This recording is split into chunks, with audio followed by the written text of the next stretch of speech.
Saudara-saudara, oleh karena itu pada hari ini akan saya sampaikan update data.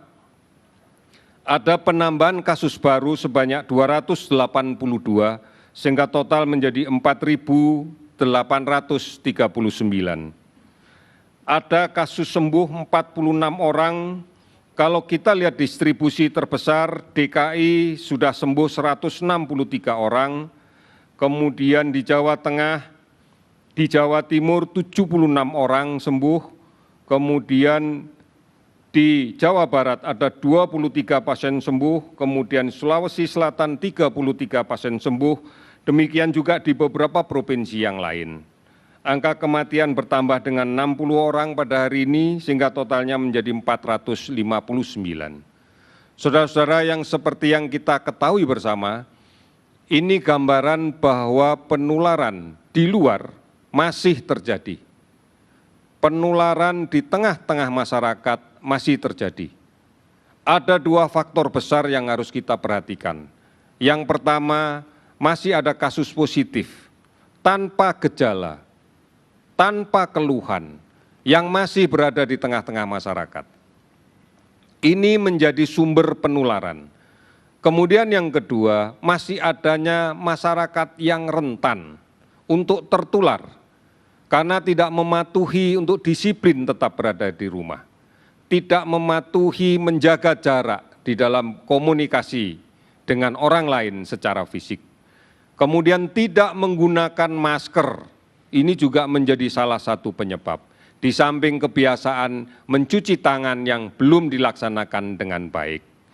Oleh karena itu, kembali lagi kami menghimbau, patuhi dan disiplinlah. Patuh dan disiplin cuci tangan pakai sabun dan air yang mengalir.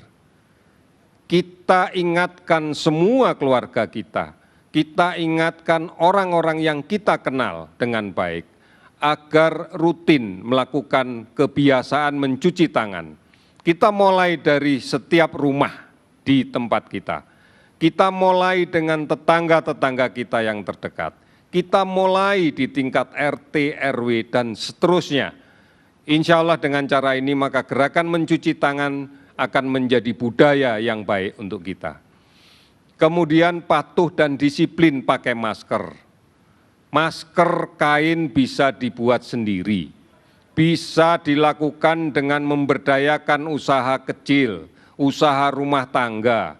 Ini menjadi peluang untuk kita semuanya. Kemudian patuhi dan disiplin menjaga jarak aman. Setidak-tidaknya 2 meter dengan orang yang lain. Patuhi untuk disiplin tetap berada di rumah. Semuanya sudah ada di rumah. Lakukan hal penting manakala berada di rumah. Kita sekarang menghadapi musim pancaroba, ancaman demam berdarah masih akan meningkat. Oleh karena itu, berada di rumah dan berantas sarang nyamuk. Bersihkan rumah kita.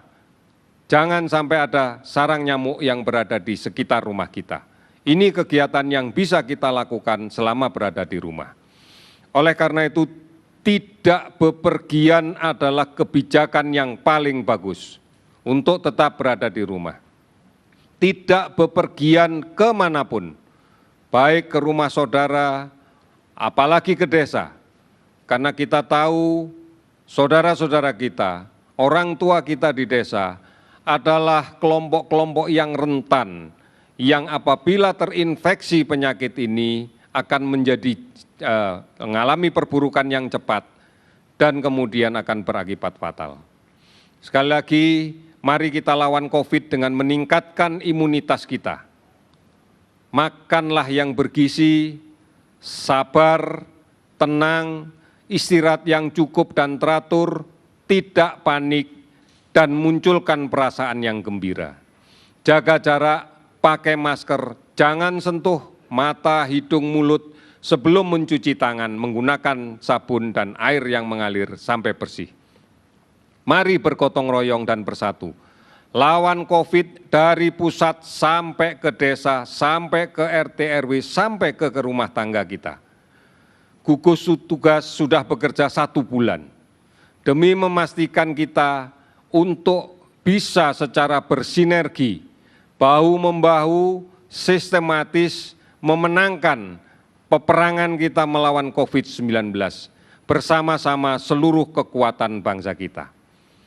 Yakinlah Tuhan yang Maha Kuasa pasti akan melindungi kita dan pasti kita bisa mengatasinya. Terima kasih, selamat sore.